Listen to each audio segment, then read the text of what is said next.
bonjour, bonsoir. J'espère que tu apprécies mes dessins. En réalité, j'espère que non. Et j'espère surtout que tu fermes les yeux. Parce que quand on veut entrer dans le sommeil, il vaut mieux fermer les yeux. J'accompagne ces séances avec un petit dessin pour montrer que y a de l'animation. Mais en réalité, le mieux c'est de fermer les yeux. Aujourd'hui, nous allons aller nous promener. On va prendre un chemin et on va aller à la rencontre d'une dame qui se trouve dans une maison. La maison avec des fenêtres lumineuses, mais c'est une chaleur qui est très très agréable. Les lumières sont tamisées, c'est plutôt sympathique. C'est un endroit où on se sent bien. Donc je t'invite à aller faire une promenade et rencontrer cette dame qui va te permettre de t'endormir. Si tu apprécies mes histoires, si tu apprécies mes vidéos, je t'invite à la partager ou à les partager à un ami, une amie, à plusieurs amis. Ça aide la chaîne à se développer. Et forcément, c'est gagnant-gagnant. Donc c'est le top. En tout cas, merci pour l'écoute. Je te souhaite une très belle nuit. Attention, n'écoute cette vidéo que si tu veux dormir, car tu peux t'endormir si tu le souhaites vraiment. Dors maintenant. Alors je t'invite à prendre la position qui t'est le plus agréable. Tu sais, cette fameuse position qui te permet de t'endormir. On a tous une position préférée. Par exemple, moi j'aime bien me positionner sur le côté gauche pendant quelques instants. Et lorsque je me positionne sur le côté droit, boum, je dors. C'est ultra rapide. Je me suis fait un ancrage et maintenant ça fonctionne bien. Alors installe-toi confortablement. Soit tu me regardes dessiner, mais c'est pas terrible. Mais si tu veux t'endormir, l'idéal, ce serait quand même de fermer les yeux et te laisser porter, te laisser guider par les mots ou les images qui te viennent. Car il existe une maison qui n'a pas toujours la même forme. Parfois elle est petite avec un toit pointu et un jardin minuscule. Parfois elle est grande avec un porche en bois, des escaliers en pierre. En réalité, ce qui est surprenant avec cette maison, c'est qu'elle change doucement, comme si elle s'adaptait à ceux qui s'en approchent. Il y a une chose qui ne change jamais, c'est la lumière de ses fenêtres. C'est une lumière douce, une lumière vivante, une lumière qui donne envie et qui donne l'impression que quelqu'un t'attend depuis longtemps. Alors je me demande, de quelle matière est la maison que tu es en train de t'imaginer? De quelle grandeur elle est? Est-ce qu'elle est en bois? Est-ce qu'elle est en pierre? Et surtout, où elle se trouve? Dans cette histoire, je t'invite donc à imaginer, créer, inventer, construire, toucher une maison. Avec une lumière douce. Car ce soir, notre ami Franck, mais métaphoriquement, toi, tu marchais sur un chemin bordé d'arbres. Le train de nuit t'avait laissé au pied d'une clairière, dans un silence lumineux, où seules les lucioles semblaient encore veiller. Notre ami Franck n'avait pas de direction à prendre particulière. Non, comme à son habitude, il marchait. Il avait juste cette sensation intérieure, très simple, comme une main posée sur son épaule qui lui disait « C'est par là. Continue tout droit, prends ce chemin. » Et machinalement, il prenait ce chemin sans se poser de questions. Il marchait à son allure, tranquille, car il savait qu'intérieurement, ce chemin allait le mener quelque part. Et le chemin devenait de plus en plus doux sous ses pieds, comme si la terre devenait souple, comme s'il marchait sur un sol de mousse. C'était très agréable. Il y a l'air qui portait une odeur légère légère de fleurs nocturnes.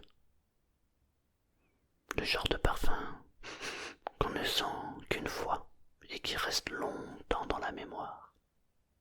Alors il inspira profondément. Et il appréciait cet instant. Il savait qu'il était au bon endroit au bon moment. Et il se sentait merveilleusement bien. Alors il avança tranquillement, à son rythme sur ce chemin.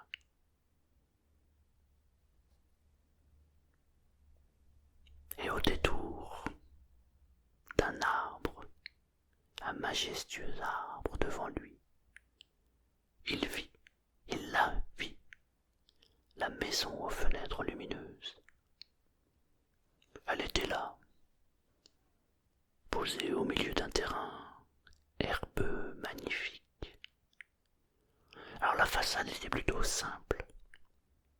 Elle était recouverte de plantes grimpantes qui semblaient l'embrasser. C'était d'un vert magnifique, même dans le noir et dans l'obscurité. Éclairé par la lune, on pouvait voir ce vert lumineux qui était très très joli. Il y avait des grandes fenêtres sur cette maison. Et derrière chacune de ces fenêtres brillait une lumière dorée, stable, douce, régulière, très très très jolie. Et notre ami Franck s'arrêta devant la maison. Il appréciait cet instant. Et plus il appréciait, plus il sentit à l'intérieur de lui quelque chose qui se relâchait, comme si toutes les tensions disparaissaient en un seul instant. Comme si cette maison savait déjà ce qu'il portait. Comme si elle l'invitait à entrer. Alors sans un mot, machinalement, je dirais même de manière automatique, il s'approcha. Et lorsqu'il s'approcha du bois du perron, le perron craqua légèrement sous son poids. Mais ce craquement n'était pas un avertissement, non, c'était un accueil, un son chaleureux, familier, comme celui d'une vieille maison heureuse qu'on rentre enfin chez elle. La porte s'ouvrit avant même qu'il la touchât. Une femme se tenait devant la porte.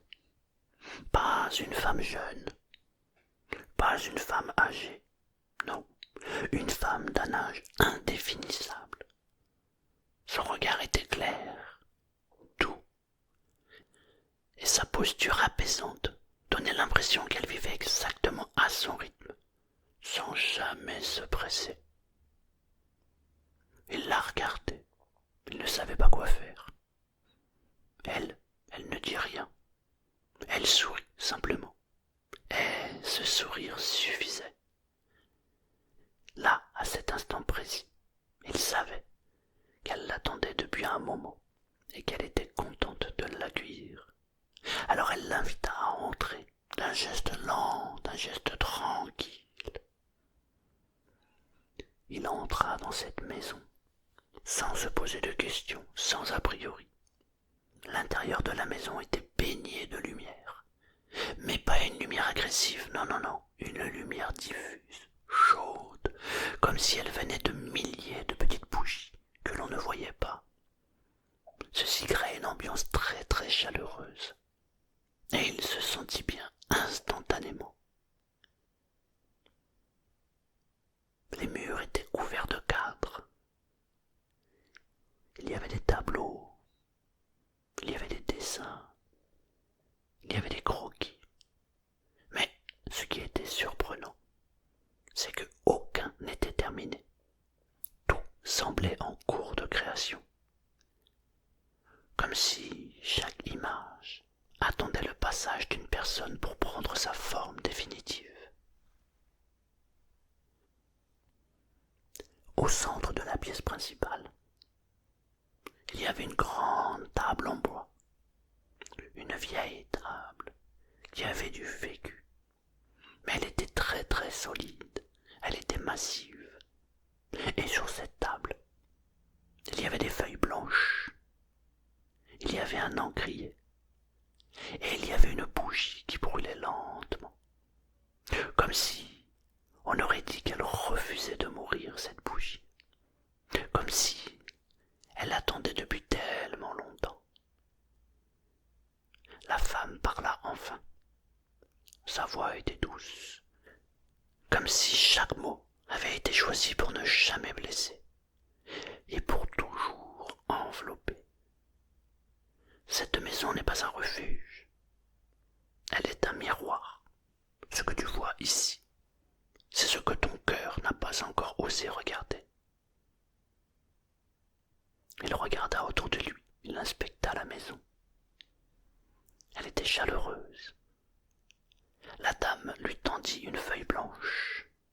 Ah, le voyageur, Frank, toi, resta silencieux. Il ne comprenait pas. En tout cas, pas encore. Mais, instinctivement, il prit la feuille. Ah, elle était douce au toucher.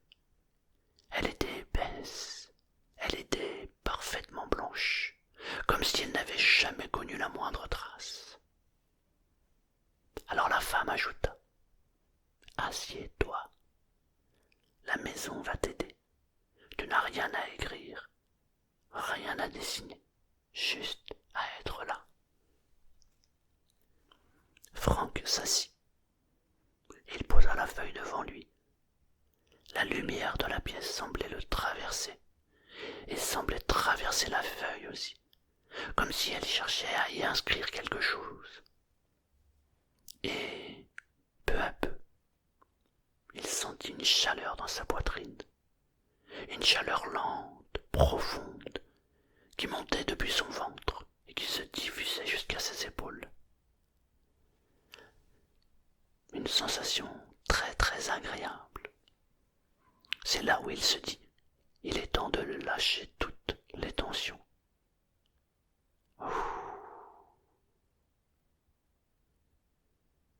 Waouh, sensation très agréable.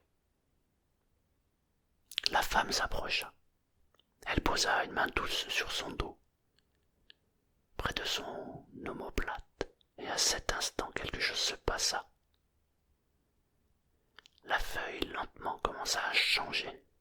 Oh, une ligne apparut, fine, puis une autre, puis une courbe, puis une ombre légère, comme une aquarelle qui commence à prendre forme. Oh, Frank écarquilla les yeux, il ne comprenait pas.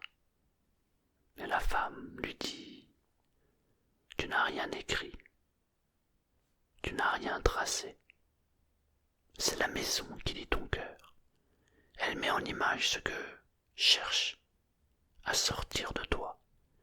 Et toujours avec douceur, toujours avec bienveillance. Les traits devinrent un paysage, puis un visage,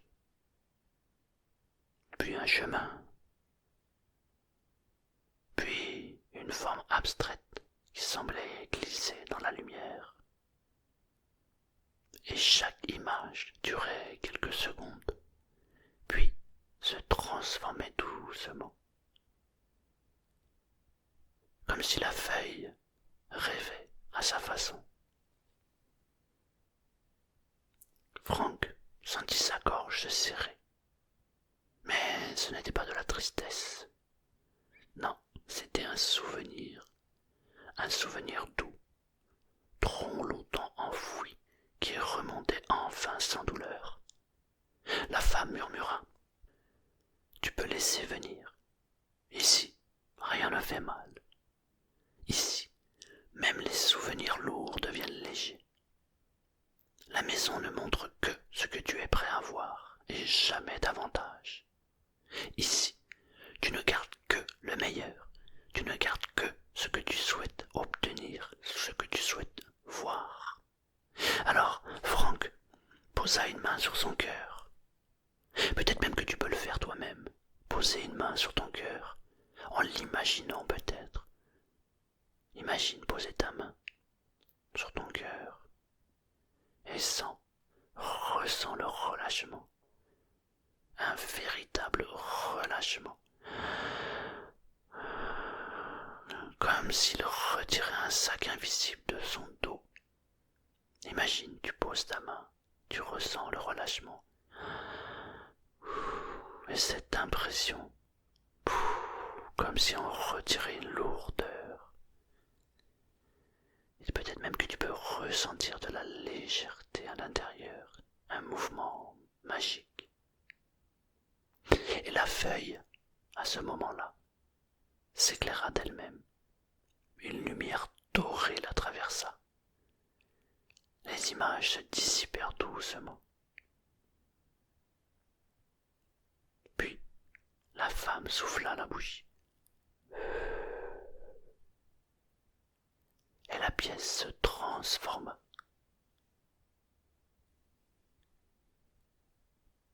La pièce devient plus douce, plus tamisée, plus sombre, mais d'une obscurité tendre, comme la couverture d'un lit prêt à accueillir le sommeil. Et la femme lui dit: maintenant tu peux te reposer. La maison te gardera. Elle veillera sur ton sommeil. Et demain, quand tu ouvriras les yeux, tu repartiras plus léger, plus clair, plus vivant. Alors elle posa une couverture sur ses épaules, une couverture chaude, épaisse, avec une odeur de bois, une odeur de lin, un parfum d'herbe apaisant. Et à cet instant, Franck, moi, toi, on pouvait sentir nos paupières devenir lourdes, très lourdes.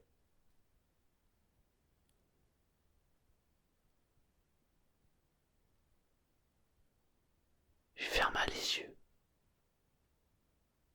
pour se couper du monde extérieur. Sa respiration devint lente, profonde.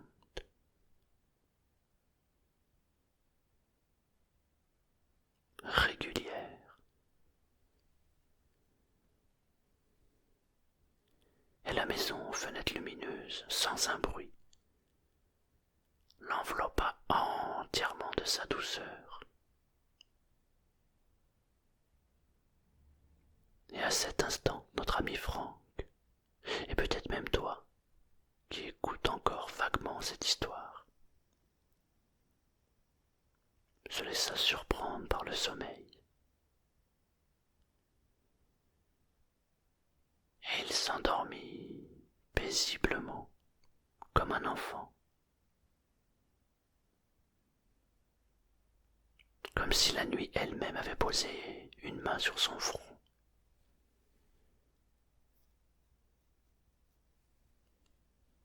Et tu sais que maintenant tu peux te laisser aller vers le sommeil. Tu es au bon endroit, au bon moment.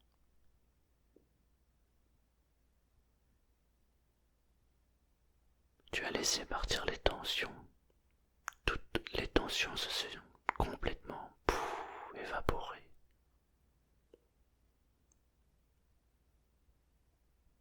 Et tu sais qu'à cet instant, tu peux te laisser porter par le sommeil.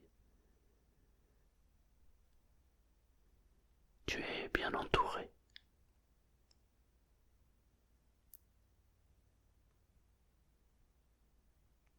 Comme un enfant qui sait que ses parents veillent sur lui.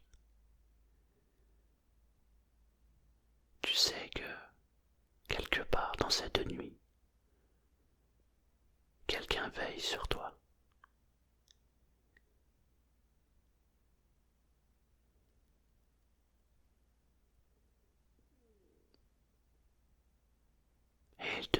maintenant simplement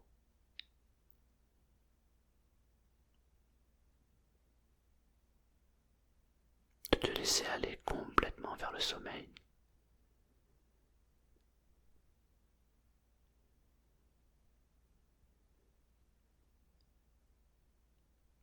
Les mots s'espacent.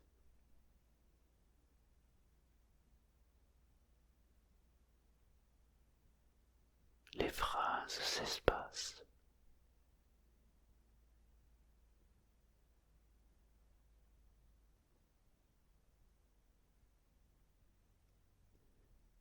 Et la lourdeur du sommeil est de plus en plus présente. De plus en plus pressante.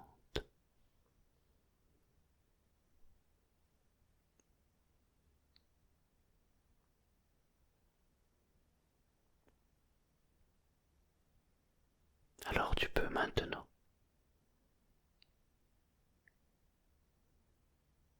dormir